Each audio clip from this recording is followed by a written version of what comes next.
Solo Leveling by Gong. Chapter 61 Part 2 The New President of the Hunters Association. Jaina snuck toward her mom, who was doing dishes, as quiet as a cat. Clink, clink. Kyunghai either didn't hear Jaina or pretended not to notice her approaching, and as soon as Jaina got close enough to hear her mother breathing, she tackled Kyunghai into a big hug. "Mom!" Kyunghai didn't seem surprised in the slightest, and responded with warmth in her voice. "Are you bored, my dear?" "Yeah, super bored. Jinwoo hasn't been home in a few days, and you won't play with me." While her mom was asleep in the hospital, Jinwoo had stepped up to fill her shoes.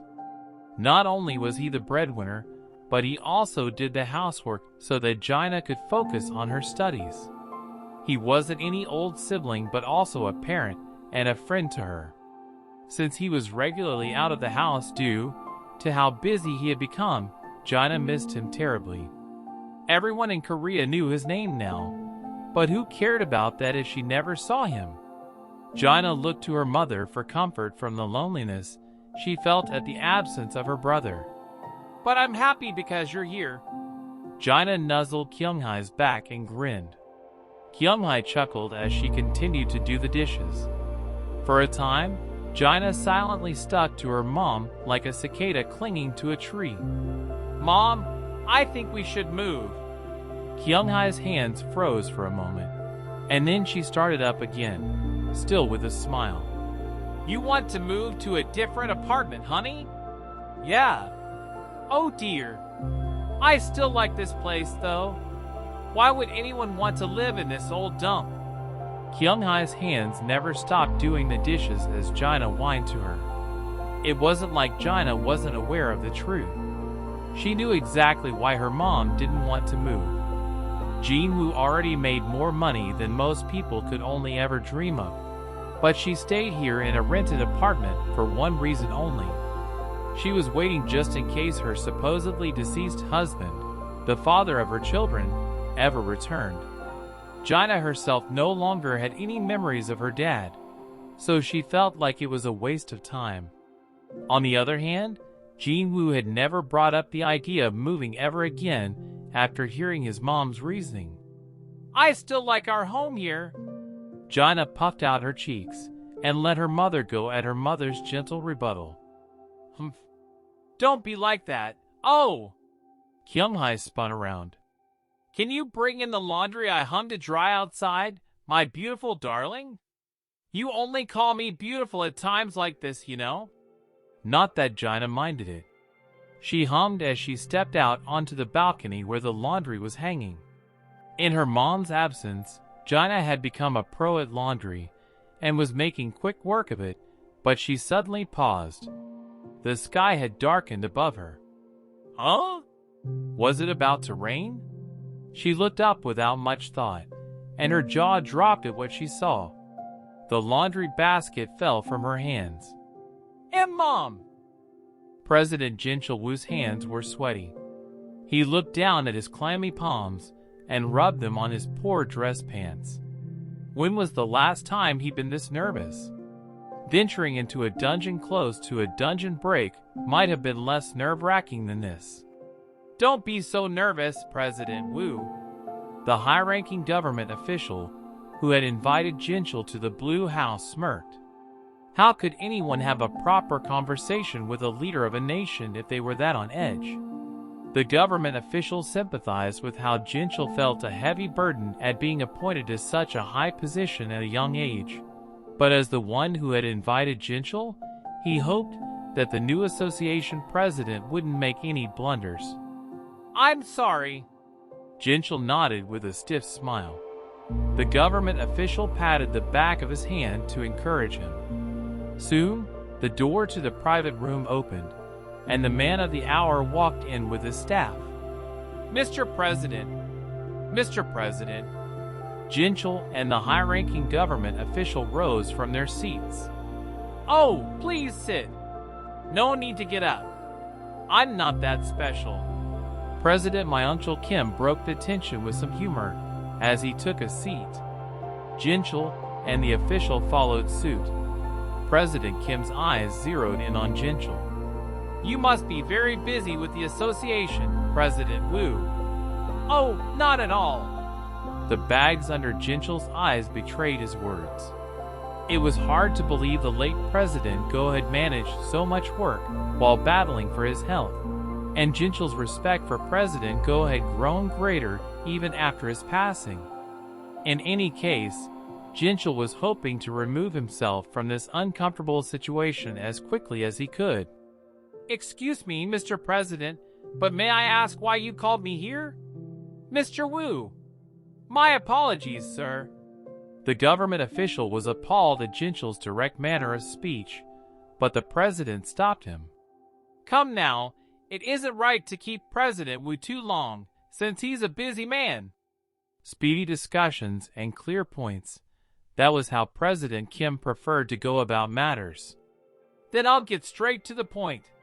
President Wu, I have asked you here because—" In that instant, Jinchul, with his sharp perception, realized that the President of Korea was gauging his reaction. He had a hunch that President Kim was about to ask him for a very troublesome request. Sure enough, President Kim gave an embarrassed chuckle. "I've heard that you and Hunter Jin Woo-sung are quite close." Jinchul quickly corrected him on the matter.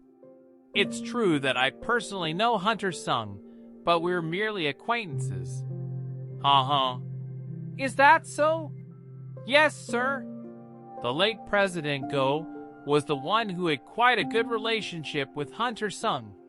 Jinchul nodded as he recalled President Go expressing his desire to have a drink with Jin Woo. After giving it some thought, President Kim continued. "Still, you were able to reach out to Hunter Sung, correct?" Yes, sir." "In that case, I'd like to ask a favor of you, President Wu." And there it was. Jinchul reluctantly asked, "And what favor is that, Mr. President?" President Kim smirked. "Since he's a well-known public figure now, I would like to use Hunter Sung as a PR ambassador for Korea. We can use a catchphrase like, 'Hunter Sung's Korea is a safe Korea.'" Jin Woo-sung was a Korean hunter who had punched the lights out of a national-level hunter, and someone for whom the Hunter Command Center bent over backward. Naturally, politicians around the world had to keep an eye on Jin Woo. President Kim's master plan was to use his standing as president to get Jin Woo on his side before anyone else. Step 1 was making Jin Woo a PR ambassador for Korea, and the goal was to establish a good relationship with the hunter, which would grow to be a powerful card in the president's hand as Jin Woo's fame rose higher. President Wu of the Hunters Association would be the bridge to connect them. Of course, Jinchul wasn't born yesterday. He made me come all the way here to pitch this. His nerves vanished as he began to feel angry at the realization that they were trying to rope him into this ridiculous scheme so soon after he'd stepped into the role. President Kim underestimates me. After all, Jinchul Wu was not gun he go. The late president had acted for the association as a barrier and shield from politics, and they'd chosen him as their pawn as soon as the defenses fell. As furious as Jinchul was, he also felt relieved. President Go had always said that the purpose of the Hunters Association was to create an environment that allowed hunters to focus on their work, which benefited both the hunters and the public in general. Remembering President Go's words brought an unbidden smile to Jinchul's face. President Kim laughed, misunderstanding Jinchul's smile as a positive sign. "Ha ha ha! President Wu understands what I'm saying, unlike someone else. I'm counting on you, okay? After all, this isn't just for my sake, right?" It wasn't difficult to figure out who he was referring to by "unlike someone else." Jinchul gritted his teeth. The late President Go was an absolute gentleman. Yes, of course. A true gentleman, and rather uptight as well. I'm quite different from President Go. Ha ha ha. Indeed you are. The association needs change like this. We can't be stuck in the olden days forever, right? Jinchel shot him a cool smile. So how long do you think it would take for me to kill everyone in this building, including the guards? How dare you? The government official stood abruptly, but the hostility emanating from Jinchel stopped him in his tracks. The two men weren't hunters, just average people. To them, an A-rank hunter could be considered an even greater threat than a magic beast. What chance did a human who couldn't even hold their own against a tiger or a bear have against an A-rank? A few hours? No, it wouldn't take more than a few minutes. Jinchel calmly continued even as he watched the color drain from their cheeks. Then, how many people do you think you would need to stop me if I went on a rampage?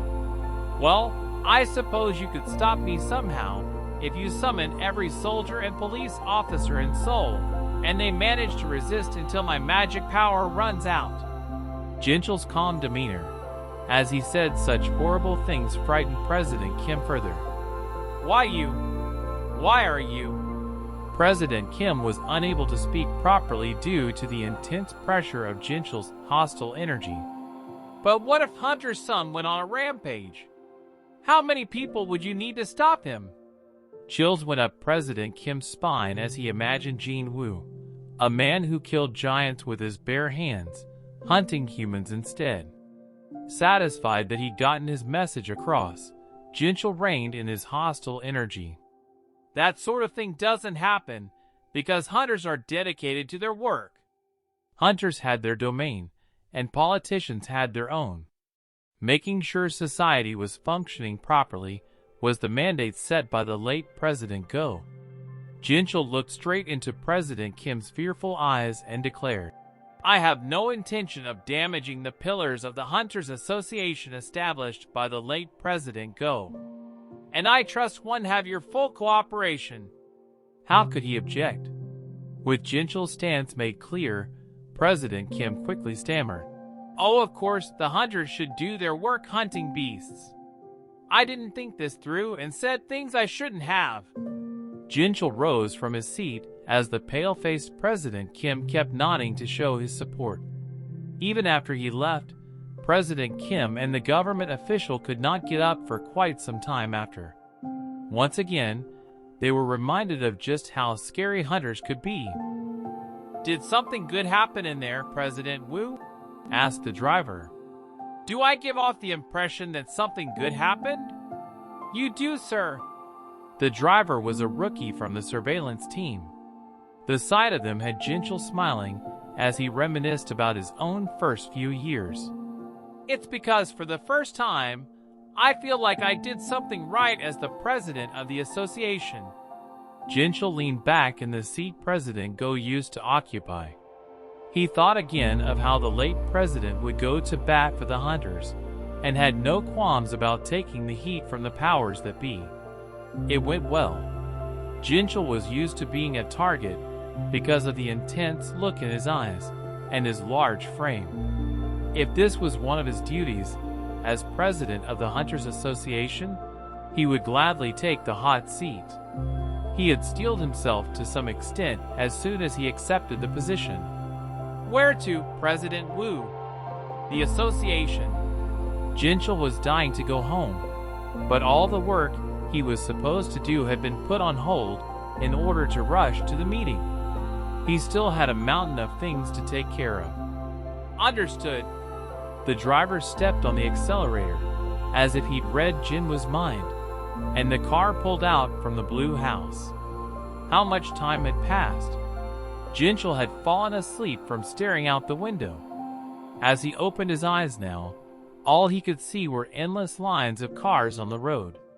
Seoul was always congested, but how was the traffic this bad at this hour on a weekday? Has another gate appeared in the middle of the road?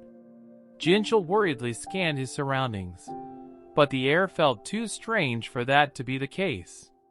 Drivers had gotten out of their cars, and pedestrians on the street and crosswalks had all stopped. Everyone was looking up at something in the sky. Even Jinchul's driver was craning his neck to look up through the windshield. What in the world is going on? Wide awake, Jinchul shook the young man's shoulder. Hey, what's going on? President Wu. With a quiver in his voice, the driver leaned to the side and pointed up. Oh, over there. Jinchul was stunned. Was he seeing things? No, that wouldn't explain how everyone else was also looking up at the sky with identical facial expressions. Jinchul didn't want to believe that what he was seeing was real, and he flung open the car door to join the other drivers on the road. His eyes weren't lying. Horrified, he stared up at the thing floating in the sky. How? How could this be happening? There was a spring in Jinwoo's step, as he was very satisfied with the results of the test run. Baru had gotten stronger than Jinwoo had expected. While unfortunate that Igris hadn't been able to level up, the results were gratifying nonetheless. The Hunters Guild members were likely gobsmacked by what had transpired inside the dungeon. Jinwoo chuckled as he imagined Hane's jaw dropping in shock. He'd wanted to catch up with her, but alas, guests awaited him. He debated who to contact first and went with Thomas. Jinwoo had a good idea why Leonard wanted to see him, but he couldn't fathom why the world's number 2 hunter would drop by Korea without any notice. Thomas answered right away.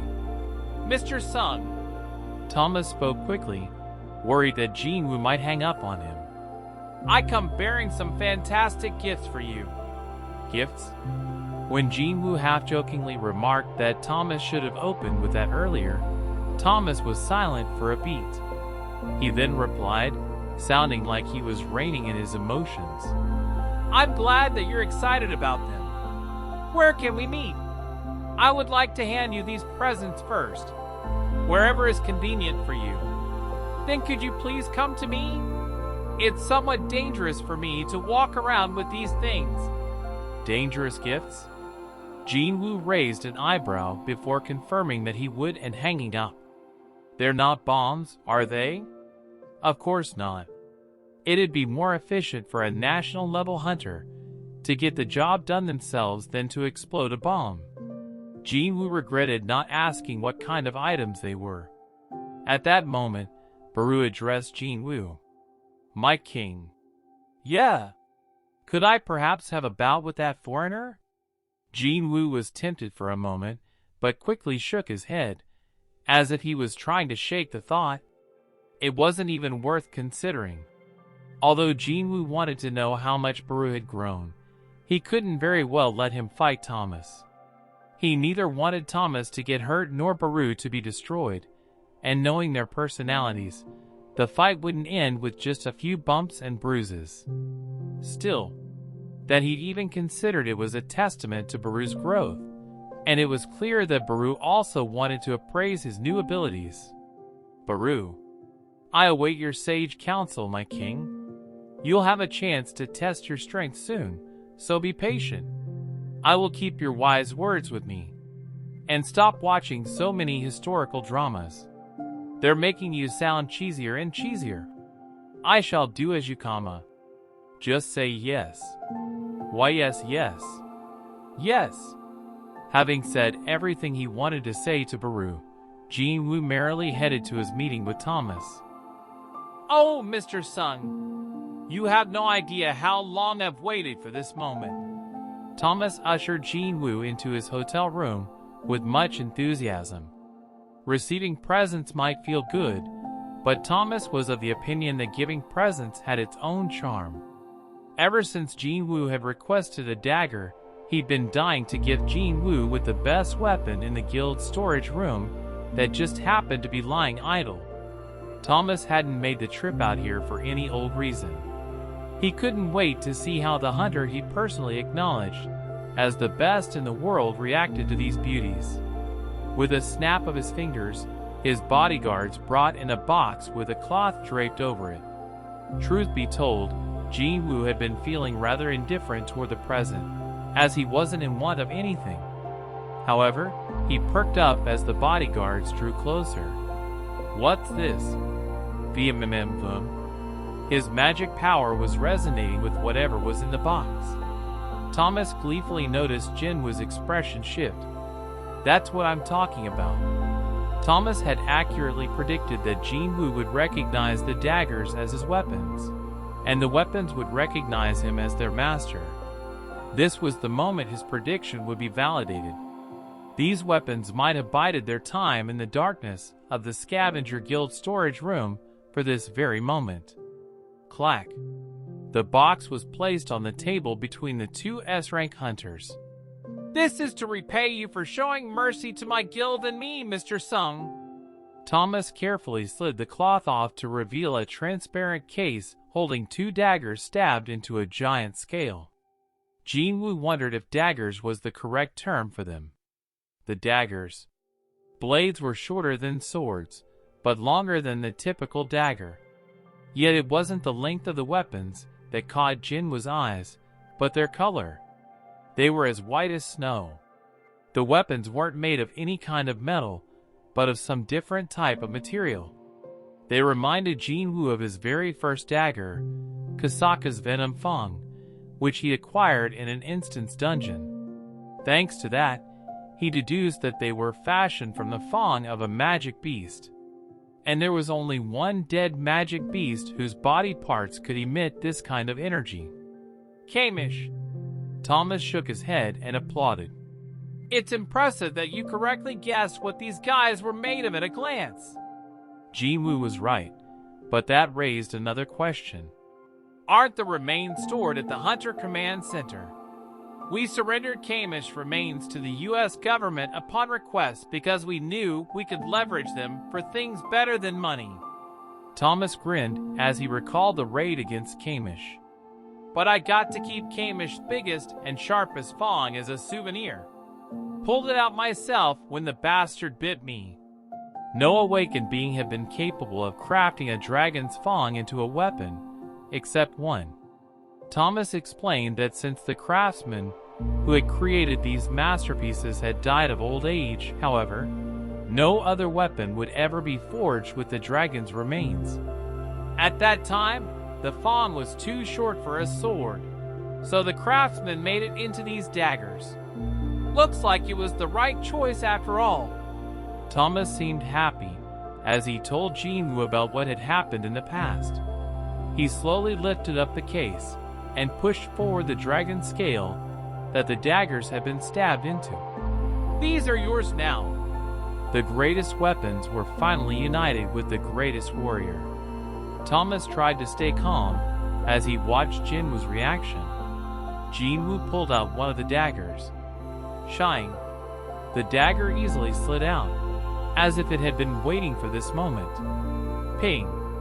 A notification sounded, and Jinwoo swallowed hard. Soon, the dagger stats popped up in front of him. What? Jinwoo couldn't believe what he was seeing. It wasn't possible. He summoned the Demon Monarch's dagger, his main choice of weapon, in order to compare them. Item: Demon Monarch's dagger.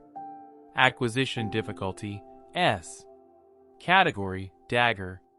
Attack power: plus 220. A dagger acquired from Balin the Demon Monarch. When you use both Demon Monarch's daggers together, the set buff will be applied. Set buff: 2-in-1. Extra attack power equal to the current strength stat will be applied to each dagger. Jinwoo's strength stat was over 300, so his attack power would be over 500. With the set buff alone made it very useful. However, it couldn't compare to the new dagger. He was floored as he stared at the difference between them. Are you kidding me?